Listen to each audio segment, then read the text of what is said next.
Here we are at AM Live, which is an aesthetics industry conference, and here is Dr. Mayoni, who is brilliant at all sorts of things, but you've been talking here about peels, skin peels. I mean, talking to an audience of doctors and nurses and other practitioners. And for a normal person who's coming into your clinic, curious about peels, where do they start?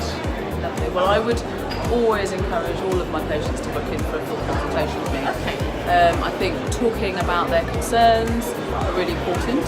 And then often when I mention the word peels, people automatically default to the Sex and the City. It's a panic, isn't it? I mean, that was 2002. Yeah.